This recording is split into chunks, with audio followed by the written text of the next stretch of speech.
has so much energy. It's just too much for me.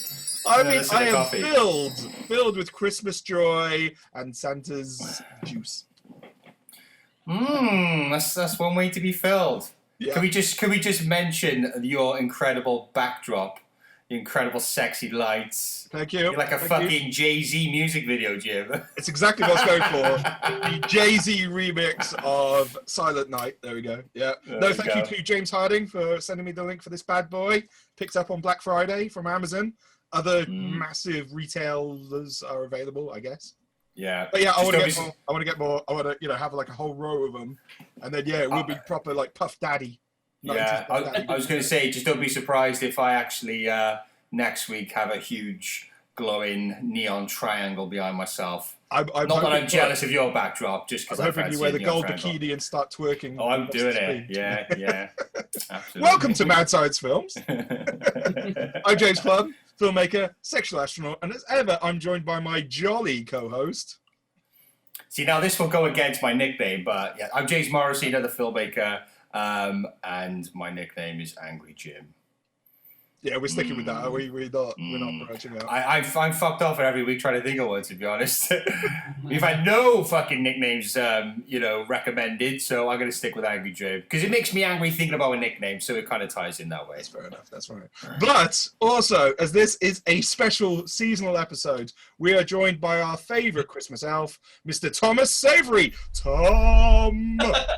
I've literally never been introduced by that before. There we go. Really? I think Christmas, Tom. I think you. Well, yes. My neighbour doesn't think so. She literally moved out rather than being around just at Christmas time. Fucking hell, Tom. I mean, there's about between you and me, there's about a distance of 15 miles, and that feels about right. That feels okay. All right. So, what Christmas T-shirt are you wearing then? It's Home Alone, of course. Of course. As Todd will say, Home Alone 2, the greatest Christmas movie of all time. It's definitely in the top 2. As per previous weeks, the show this week is all about campaigning for a forgotten masterpiece, and that's a loose definition this week, of genre cinema to be given the Blu Ray treatment. This week, for some reason, I chose 1972's Santa Claus and the Ice Cream Bunny, directed by Richard Weiner, or Weiner. Let's go with Weiner, because he's pissed me off with his mature twat. No, he's annoyed me. He's annoyed me with this film, and I know it's my fault. No, actually, you know what? I'm blaming Tom. Tom was on the interwebs campaigning for a Christmas episode, so I went, okay, I'll try finding a Christmas film that hasn't been given the Blu-ray treatment, and this is what I found. When Santa's sleigh gets stuck in Florida, he tells a group of kids the story of Jack and the Beanstalk, and or Thumbelina, depending on which copy you've managed to track down. And that's pretty much it. The Ice Cream Bunny, which is a giant bunny that rides a fire truck, comes and saves the day. Spoilers, I guess. So yeah, that was my pick. Jim, was this the first time you've seen this motion picture? No, I've watched it many times. No, first time ever. Before we get into it, what is the deal with the Thumbelina Jack and the Beanstalk thing? Do we know, or should I just not even bother asking that question? From what I understand, and this, there's no definitive making of this book. They haven't released the book of this yet. From what I understand is Richard Weiner made a whole bunch, or attempted to make a whole bunch of different fairy tale movies to basically sell directly to schools. So there's a version of Thumbelina, which is just out there by itself as a short film. He tried to make a film of Huckleberry Finn and Tom Sawyer, which is why those two kids are lurking from the bushes. They are supposed to be reacting to something else, God knows what.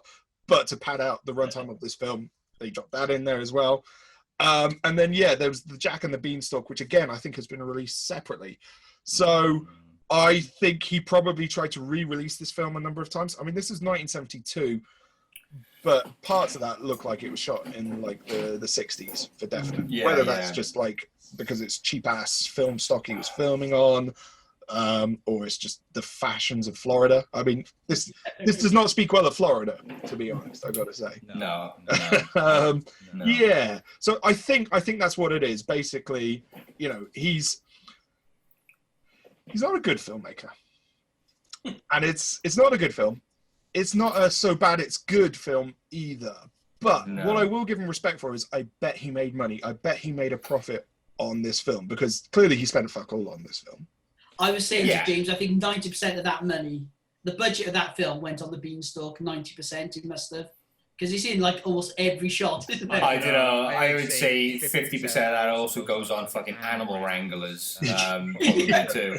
I would say it's lazy. It seemed lazy because he's just written this dire Santa Claus piece and then just padded out with other people's works, you know, these classic fairy tales. You know, that's what he's done. I wonder if it's the other way around though, dude. I wonder whether he had these shorts and he was like, right, I've got these shorts, but you know, I really want to sell it, and you know, people buy anything Christmassy. I mean, as guys who've made a Christmas slasher, we know that's true.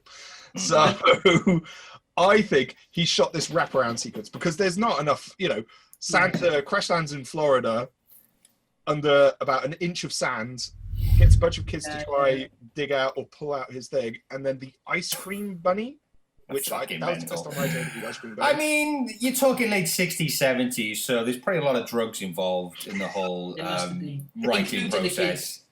Yeah, it could be. I mean, okay, it's easily to slate because he was very boring. Nothing exciting happens. It was very predictable. It was just shit acting and just the worst effects I've seen, probably. But there was a but. Okay. But I will say, I mean, it's very dated as well. So let's just try and imagine this back when it was made, and perhaps I can see, you know, there's a lot of animals involved. It's a very simplistic storyline, and it's also an added fairy tale on top. So that's just perfect to keep kids entertained, and that's a great little kind of hook. So did you watch this with your kids, Jim, or did you? No. Back then, I could see how it worked. Now, Kaden would just say, "Fuck this, I'm gone." What the fuck is this? I tried to put it on. So it's very dated. They didn't last long. Yeah. But I can see if showing this back then to kids, perhaps it would have more effect. Because it looks, as well as being poorly executed, it's very, very dated, the look of the film. So, yeah, that's the only positive I give it, is that as a marketing plan to kind of hook schools and kids in, I could see he's done a decent job there. But, yeah. As a businessman... Yes. As a filmmaker, not so much. I do like, Jim, how you're actually cosplaying as Santa in this movie as well, because he in Florida, he gets rid of his jacket quite early on. So let's have a look at the tea, Jim. What have we got? What are we wearing today? Do we have to? Yeah. It's Star Wars Stormtrooper one. So anyway, moving on. I think the film. It's a nice tea. Yeah, it's all right. Yeah. Okay. Yeah. Where did you pick that up, Jim? I dare say you're going to leave all the shit I said before. You're going to put that in there anyway. I'm just going to... All right, I had a Sons of Santa Claus t-shirt, which is a cool black. You can check it out in last year's Christmas episode, I think. Yes. So it's basically Santa Claus on a Harley, looking cool as fuck. But my girlfriend nabbed that this morning, and I had to wear this male Christmas t-shirt. I mean, that means it's not male. We are waiting. If you're doing that, okay, I'm trying to underline. It's not a female's t-shirt; it's a man's shirt. Okay, for real men, like Star Wars and Christmas. So, what was the t-shirt that she ended up wearing? Was that? She took my Sons of Santa Claus t-shirt. Yeah. I think you need to stand up just to prove it's not a crop top. Yeah. Stand up. Ooh. Okay. There you go. Not too low, James. And that's all you're getting, kids. Thank you, guys. That will be the last episode of Mad Science Films now. So, yeah. Did you find, right, you know the film, wasn't it reminiscent of somebody who just turned up at a children's nativity play or something with a camcorder? Did you just think, especially the beginning? Yeah. You know what? I wouldn't even credit that much, because I think at least with teachers, they actually care about the children's welfare. Yeah. I mean, did you guys have that heart attack when that kid jumped off the roof with the garden umbrella? Yeah. I've also got down here, the pet raccoons didn't look very safe. So, like, that really freaked me out. I was like, fucking hell. Shots, definitely. Oh, man, it was, definitely. There was no unions involved or Did you notice the part when he was wrangling the horse? Yeah, he was wrangling the horse, and he got to a stage where the horse just wasn't the kid couldn't handle the horse, and it didn't look like he could either. And there was a bit of a sketchy moment where the horse looked like it was about to bolt. Did you notice that bit? No, I to be honest, I was still traumatized by the fact that, they were just bringing out all these random animals like pigs and whatnot. I mean, okay, let's focus on the fact that we've reviewed on this show previously Fatal Deviation, which up until this point I would say was the most dangerous film that we've ever talked about. This film beats that. But for me, the biggest one is when the ice cream bunny turns up. There's a shed load of kids on there. Yeah. Now, I've never tried to drive a vehicle wearing a giant rabbit's head with small holes on the front, but he keeps on going like up the curb and all this kind of stuff. I mean, it's really do you know why? I really think it's because with that Florida heat in that costume, he's bound to be losing consciousness, or at least going in and out. Yeah, he's, like the glass eyes are fogging up. I was genuinely really scared. And there's like a dog running in front, which I'm sure was going to get run over at one point as well. Yeah. Yeah, it was mental. It was absolutely mental. I'm not sure fear was the emotion I was supposed to be taken away from this film, but that was mostly what I remember is, oh my God, those poor kids. Has anybody checked to see they're okay now? Going back to what you said. What are they now, those kids? They're probably on crack or something. Or homeless. I was sat there thinking how hard, like, logistically, it's freaking boiling in Florida. And he sat there with all these kids. In a fucking suit, yeah.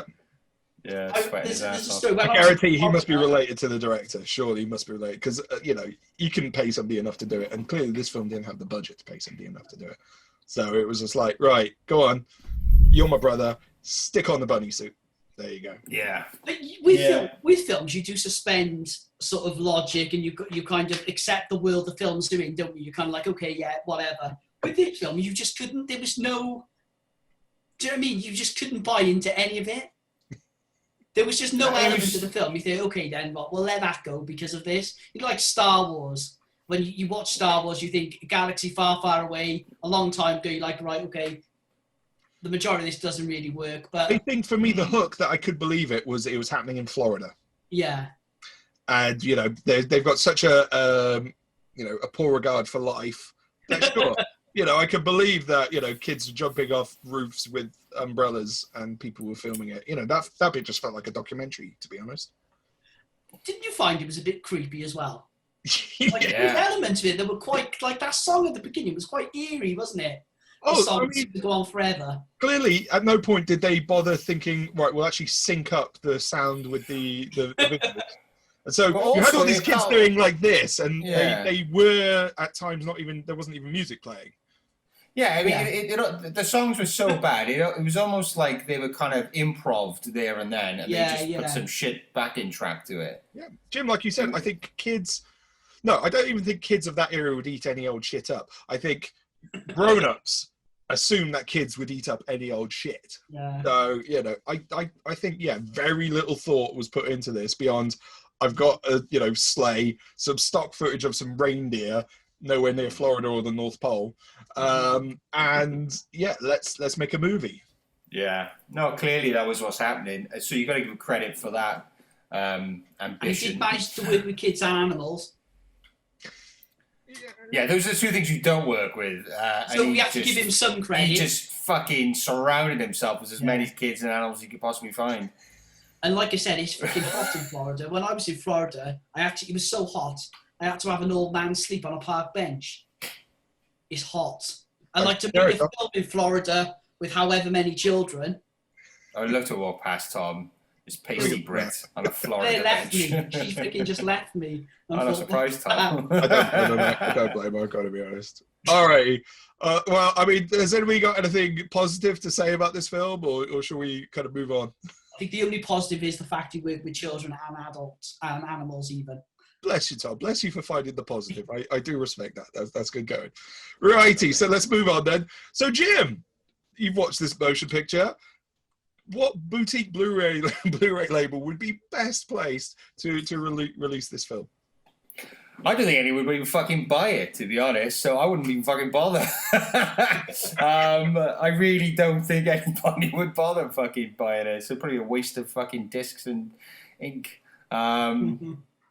Unless there was some kind of cool story to it, like some documentary you could make from it, perhaps, maybe you could. And I would probably say the obvious boutique labels would probably be, like Arrow, 88 Films, all those ones. But I don't think you could sell it. I don't think it would sell as a film, like just as a DVD or Blu-ray. I kind of suspect you're right. But I do think, maybe with a really good kind of extras package, making of, telling the story, what else this guy actually made. I think he did a documentary called The Devil's Triangle, which sounds kooky as shit. So I think maybe Vinegar Syndrome. They have pretty low standards with a making of. I was thinking maybe Shout Factory, but I think their standards might be too high. Actually, I think they might turn their nose up at it. But I think Vinegar Syndrome, they put out some ropey stuff. Yeah, they got some terrible, but some good ones too. Well, I don't think they're snobby when it comes to but quality. I really think you would have to have a good documentary to go with it, because you could do a Blu-ray where you could choose which version you watch. The bit with Thumbelina, you could branch off into different ways. From what I can tell, the Thumbelina version's weird.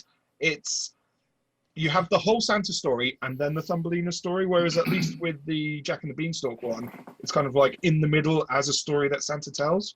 So did we all watch the Jack and the Beanstalk one? Yeah. Or like Tom? Just Jack and Beanstalk. Yeah. So it's on Prime Video. So if you guys want to check it out yourselves, go ahead. I can find it on Prime Video. It definitely was. I sent the link. I watched it on YouTube. Oh, okay. Well, it's also available on YouTube, guys. And Jim, did you say that the other version was also on YouTube then? The one with... Yeah, because I watched the Jack and the Beanstalk one, and then it kind of seemed to have cut off on the YouTube version I watched. Well, is there a better version then? Maybe I'll just watch the last 50 minutes. And then, of course, I've seen another version, which was an hour and 40 minutes long, and I thought, fuck, am I watching that? I'll just guess the ending. Jim, I was about to applaud you then. I was going to say things. Dedication. No. That's on YouTube as well. So you can catch that. I think you're right, James. Touching on what you said, if there was a really cool documentary, so negate the film completely. Have you ever seen the film American Movie? Yes. It's reminiscent to that in a lot of respects. If you had a really cool documentary, you could see it being picked up by someone. I mean, I think that's the thing, is the story of the making of is probably better than the story of the film. If you enjoyed this film, what films would you recommend that other people see? So Jim? So if you did like this, then check out the other versions of this film on YouTube or whatever the fuck you find out. Yeah. If you want something, I wouldn't say similar, but Christmas fucking film, watch The Christmas Chronicles. Kind of similar in the same vein that it's Father Christmas, kind of lost, and kids help him get back to the North Pole. So good one. Bit of a stretch, but go with that. Okay. Tom, what have we got? Well, I've been watching loads of Christmas films, as you can imagine. James, a film you touched on last year, A Night Before Christmas. Oh, Tom. No, I've just been having them on the background, like everyone else. You pissed Jim off. That was the final straw. I haven't been on a Christmas kick this year, Tom, to be honest. I'm trying to think. What have I actually seen? I glanced at Christmas Chronicles 2 and thought it was shit compared to the first, so I didn't really properly watch it. Okay, so if you like this film, then I think you should go see the doctor and get some more medication. This is me saying it. Okay, I can't see. I don't hate watch films. I watch films because I want to love them. Yeah. Before this film, I believe that even bad films contained like moments of greatness, or maybe seconds or even frames, and no, this film has challenged that belief, and now I have to reassess my entire belief system about whether every film contains moments of greatness. No, there are some terrible films out there, and this is one of them I'll never watch ever again. I think the strangeness kept me viewing. I've got to say, I'm trying to look for some. Were you on drugs, James? He's always on drugs. It did keep me interested because it was so strange and odd and just a mismatch of everything. I was trying to just to see where he was going to go. I gotta be honest, I tapped out like a few times. I realised how very little attention I was paying to it. Because I knew when I look back, it'd just be the same shit. It'd just be a different animal. It'd be Santa doing this. Yeah. And then the kids going like this. Yeah. And then maybe there being a beanstalk. Yeah. And we all know what was with that fucking story because we've heard it a million times before. So, what was the guy's name? Trusty Joe or something? What? He looks shifty. The guy who sold... Is that the guy? Yeah. Lucky John or Trusty John, whatever his name was. I tell you what, right, fucking just go watch Santa Claus the movie, go watch Christmas fucking Story, go watch all these beautiful classics. A Christmas Night. Maybe. And don't waste your fucking time with shit. Just go watch the classics, people. We all got our favourites. Get warm and cozy, hot chocolate, whatever the fuck, and just sit on your ass and watch a fucking classic Christmas film. La la la la la la la la la. You're welcome. All right. Beautiful. Okay, guys. Yeah. All righty. So, guys, if you have seen the movie, let us know what you thought. If you disagree with our in-depth analysis, please let us know what you think. If there's any other films that you think we'll dig, either related to Santa Claus and the Ice Cream Bunny, or just actually good films, let us know about that too. Let us drop us a recommendation of other films in the comments. And Jim, take us on home. So if you like this video, then please hit the like button. If you've been enjoying the Mad Science content, then why not subscribe to our channel and follow us on Facebook. If you have any comments or suggestions, then leave those in the comment section down below. Thank you and goodbye. Bye, Tom! Bye, Thomas! Merry Christmas, Tom! Bye-bye! Nadolig Llawen.